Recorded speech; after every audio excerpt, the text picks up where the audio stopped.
Alors, on va parler aujourd'hui de Sa Majesté des chats, c'est votre nouveau livre. Oui. C'est la suite de Demain les chats. Et c'est une saga en fait qui s'inspire du mystère des chats. Alors, qu'est-ce qui vous fascine autant chez les félins? Ah, d'abord, ma première idée est de parler de l'homme autrement qu'à travers les yeux de l'homme.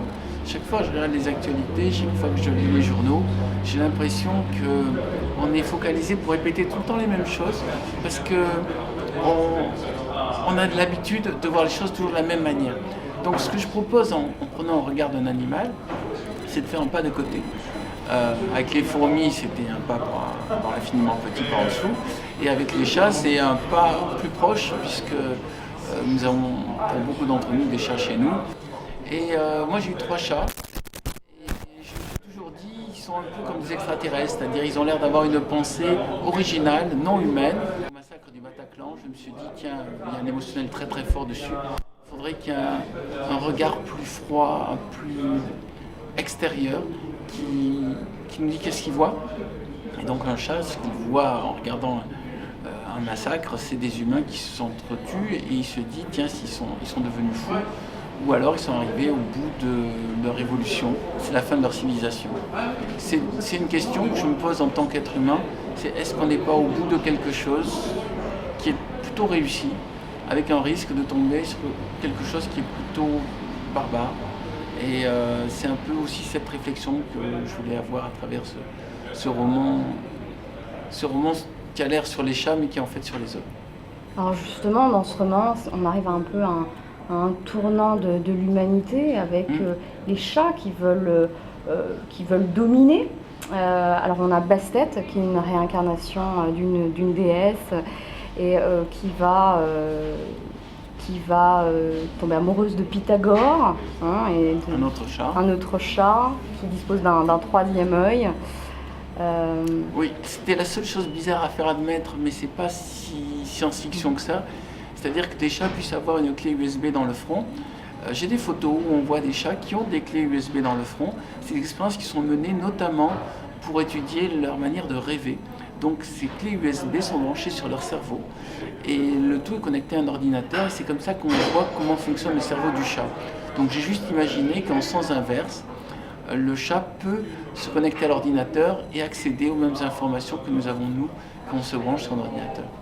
Alors c'est un roman qui mêle science-fiction, spiritualité, philosophie, mythologie aussi.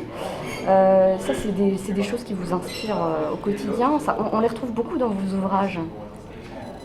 Ben, je crois que ça inspire tout le monde. Ce sera un problème quand on oubliera notre histoire, quand on oubliera notre mythologie. Savoir que jadis, par exemple, les chats étaient des animaux vénérés dans l'Égypte antique en 1300 et que leur règne s'est arrêté par l'invasion des Perses, je trouve que ça résonne par rapport à l'actualité où précisément on a des problèmes avec les Perses, avec l'Iran et on a aussi des problèmes avec toute forme. Mettez-le ici. Et on a aussi des problèmes, merci. Et on a des problèmes avec ce choc des civilisations qu'on sent qui est en train de se passer entre l'Ouest et l'Est et entre le Nord et le Sud. Et de tout ça, il en est surtout une division des êtres humains. Division qui fait que dans mon roman, ils ne savent plus gérer la peste, mais actuellement, au moment où je vous parle, nous avons un problème de coronavirus. Donc, quelque part, le livre que j'avais écrit il y a 3 ans est prémonitoire. Je ne faisais qu'évoquer ce qui est en train de se passer actuellement. Alors à la base vous êtes journaliste scientifique. Oui. Et dans vos ouvrages, vous explorez régulièrement d'autres dimensions, enfin en tout cas vous expérimentez des choses. Alors dans votre précédent ouvrage, vous aviez expérimenté l'hypnose régressive, Oui. hein, vous disiez à la fin du livre. Et dans cet ouvrage-là, vous avez découvert des choses par rapport aux chats, aux félins? Ah oui, dans chaque roman, je commence déjà par m'instruire moi-même. Parce qu'en faisant ma doc, je découvre des tas de choses. Même l'hypnose régressive, ça me permet de parler, d'écrire des romans sur les chats. Parce que ma chatte est de plus en plus préoccupée par l'histoire de l'humanité. Et cette histoire, moi-même, je m'amuse à l'explorer en faisant des séances d'auto-hypnose régressive. C'est-à-dire que je reviens dans mes vies antérieures pour voir pour voir des films qui sont dans ma tête. Alors je n'ai pas la prétention d'affirmer que c'est sûr. Ce que je vois, c'est que quand je fais ce rituel ou cette pratique, il y a quelque chose de très précis qui m'arrive et qui me donne de la matière pour écrire des romans. Donc ça, l'hypnose régressive, je vais encore continuer à l'utiliser beaucoup, surtout que je fais un spectacle et que là d'ailleurs je vais le jouer à Gérardmer ce vendredi. Ce vendredi à 19h30, je vais faire une séance d'hypnose pour ceux qui en ont envie, avec un retour dans la vie antérieure. Bienvenue si vous voulez faire l'expérience. En général, ça marche sur 80% des gens. C'est d'ailleurs ce qui montre que c'est vraiment de la vraie hypnose, c'est que je ne prétends pas que ça marche sur tout le monde. Je ne prétends même pas que c'est pas un effet d'imagination, c'est juste une expérience à faire. Dans celui que j'avais fait encore avant, qui s'appelait Depuis l'au-delà, j'avais rencontré des médiums. Toutes ces choses-là me semblent des zones d'exploration, de curiosité. Je ne suis là en tant que romancier pour rien affirmer, j'ai aucune certitude, je ne peux pas vous dire que les médiums voient les morts, je ne peux pas vous dire qu'il y a des vies antérieures. Ce que je sais, c'est que c'est des matières sur lesquelles on a été à se poser des questions et chacun trouve sa réponse à lui qui lui convient. Et il n'y a personne qui détient une vérité, soit ça existe, soit ça n'existe pas. C'est deux visions trop manichéennes. Pour moi, je pense que chacun a selon les décès qu'on a eu dans sa vie, selon les instants où on a eu l'impression de recevoir un effet de déjà-vu, par exemple. Voilà, on a des intuitions différentes, que je respecte pour tout le monde. Et donc dans cet ouvrage-là, vous parlez de ronron-thérapie, par exemple. Ça, c'est quelque chose que vous avez... La ronron-thérapie, c'est un pur hasard. Ma sœur, qui vit encore à Toulouse, a eu comme voisin l'homme qui a inventé la ronron-thérapie, qui s'appelle Jean-Yves Gaucher. Et c'est quelque chose de réel, ça. C'est-à-dire qu'on sait que les chats ronronnent à une certaine longueur d'onde, et que cette longueur d'onde calme, apaise l'homme et permet aux autres de se souder. Donc c'est lui qui a constaté ça et qui m'a apporté beaucoup d'informations sur la ronron-thérapie. Vous avez un chat vous-même ? Non, je n'en ai pas, mais... Vous avez un chat ? Bon, je pense que tous les gens qui ont des chats se sont aperçus que le ronronnement du chat leur faisait plaisir et leur faisait du bien, sachant que le chat ronronne pour l'humain et pas forcément pour les autres chats. C'est-à-dire, ce n'est pas la communication entre chats, c'est la communication de chat à humain. Alors, il est question de chats, mais il est également question dans l'ouvrage d'autres espèces. Bon, on parlait des rats, évidemment, qui tiennent une large place, mais aussi des cochons. Enfin bon, il y a d'autres animaux. Et puis, vous en parlez aussi à travers des petites tranches. Le roman est entrecoupé. Oui, le roman est entrecoupé. Vous parlez par exemple de l'intelligence animale. Vous faites un classement. Alors, du point de vue évidemment des humains. C'est pas moi qui fais ce classement, je l'ai trouvé fait par des scientifiques. Et donc, la conclusion, c'est que les animaux ont quand même aussi à nous apporter, nous, à nous humains. Déjà, il suffit de s'intéresser aux animaux. Par exemple, je vais vous donner un exemple. On a découvert depuis peu un crapaud qui vit en Canada, qui a la capacité de geler, entièrement gelé, dans la glace, de rester 1 an gelé, et quand ça fond, il se remet à vivre. Donc, c'est-à-dire la cryogénisation qu'on n'arrive pas à faire pour l'humain, ce crapaud arrive à la faire. Et c'est la preuve déjà qu'ils ont des réponses à certains de nos problèmes. Après, combien de temps on mettra à utiliser les gènes du crapaud pour devenir nous-mêmes hibernants, ça c'est une autre question. Mais il y a plein d'animaux qui ont des solutions à nos problèmes. Le grand souci, c'est que les espèces sauvages disparaissent et que tous ces animaux qui ont des réponses aux futurs problèmes à venir disparaissent par la même occasion. C'est pour ça que je suis très attentif à ce qui se passe en Australie, en Amazonie, à ces incendies. Ça me semble vraiment des catastrophes. Et on ne peut pas le mesurer, on ne peut pas mesurer l'ampleur de ces catastrophes encore, mais je pense que c'est vraiment terrible. Vous êtes proche des associations de protection animale, par exemple Alors, oui, je défends une association, notamment quand j'ai fait la fête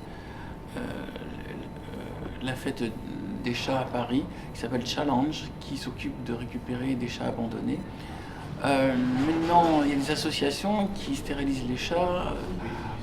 il y a différentes philosophies autour de l'aide qu'on apporte aux chats. Moi, je suis pour qu'on se mette à leur place. C'est-à-dire, vous dites, si j'étais chat, comment j'aimerais être sauvé ou traité. Je pense que ça leur fait pas plaisir qu'on leur enlève leur sexualité en disant, tiens, vous êtes trop nombreux. Je suis pour l'empathie. Après, on trouve les solutions qu'on veut, mais faire imposer notre point de vue humain juste pour notre confort, ça me semble un peu égoïste, surtout même si on prétend faire ça au nom de l'amour.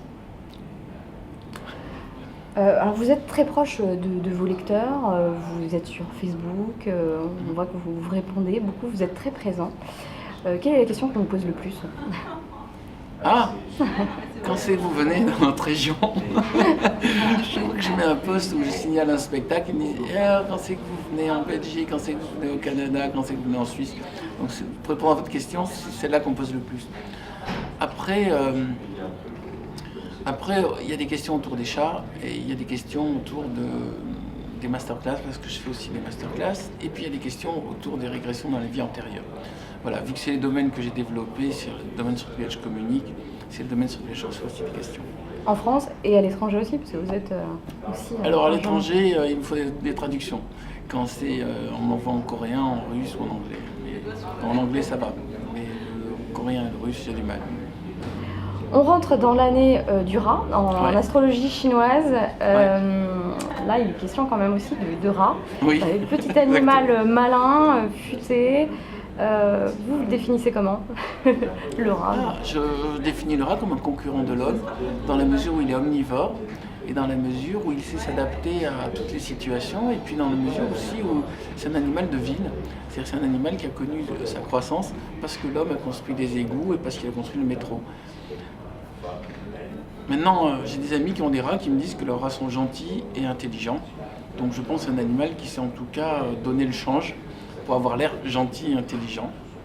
Ce que je trouve inesthétique, c'est leur longue queue par rapport aux chats qui ont des queues plus équilibrées. Mais ça, c'est une vision d'humain. Et puis le fait qu'ils aient des dents, des incisives longues, et puis le fait qu'ils transportent des maladies. Maintenant, tous les animaux ont des raisons d'exister. Il n'y a pas d'animaux gentils et d'animaux méchants. Mais en tout cas, il y a des animaux qui sont inquiétants dans la mesure où on a l'impression qu'ils peuvent nous mordre parce qu'ils ont peur qu'on leur fasse du mal. Et d'autres plus rassurants, comme c'est vrai, le chien ou le chat. Une autre question sur l'importance du livre. Ça revient aussi souvent dans vos œuvres. Vous dites que c'est une arme et vous parlez du pouvoir de l'écriture, notamment à travers la parole de l'historien. Donc le livre, c'est quelque chose d'important. Alors, chaque fois qu'il y a des dictatures, ils s'attaquent au livre. Ça montre bien que le livre est l'objet pour résister aux dictatures. Maintenant, moi je vois en cette année 2020 des retours de dictature qui sont plus ou moins clairs. Moi je suis attentif aux petits signes, donc je trouve qu'ils sont clairs. C'est-à-dire qu'il y a actuellement des zones de pouvoir qui veulent ramener l'homme à l'esclavage. D'ailleurs, ils ne s'en cachent même pas. C'est juste qu'on ne veut pas le voir parce que c'est embêtant. On se dit c'est qu'un point de vue, pourquoi pas l'esclavage, ça a l'air une tradition locale. Mais il y a un risque de retomber dans un monde à la Orwell, si ce n'est que ça va être fait de manière bien pire parce qu'il y a les technologies qui vont aider certains hommes à mettre d'autres hommes en esclavage. Le livre est la zone de résistance. Tant qu'il y a des gens qui lisent, tant qu'il y a des gens qui s'intéressent au passé, tant qu'il y a des gens qui se rappellent des messages des grands sages, les totalitarismes auront du mal à s'implanter. Maintenant, il y a tout le temps un système que j'appelle 3 pas en avant, 2 pas en arrière, c'est-à-dire on avance et on arrive à un point où tout d'un coup ça ne suit plus. Alors ceux qui suivent plus se révoltent ou rentrent dans la violence et ils font s'effondrer tout le système. Et à ce moment-là, donc c'est 2 pas en arrière. Et à ce moment-là, après, on fait à nouveau 3 pas en avant. Donc on avance, mais il y a des ralentissements qui sont dus au fait que tout le monde n'est pas dans cette dynamique. Et puis qu'il y a des gens qui n'aiment pas voir le monde évoluer. C'est-à-dire qu'il y a des gens qui considèrent que c'était mieux avant. Donc ils mettent toute leur énergie pour que le futur ressemble au passé. Et à cela, j'ai envie de répondre, regardez les résultats du passé, vous comprendrez que on peut faire mieux. Moi, je suis pour l'évolution et pas pour la révolution. Je suis pour que l'homme devienne de plus en plus ouvert, de plus en plus pacifique, de plus en plus équilibré, de plus en plus en phase avec la nature, mais qu'il ne soit pas tenté par les solutions simples. J'ai l'impression que toutes les révolutions ont été des erreurs.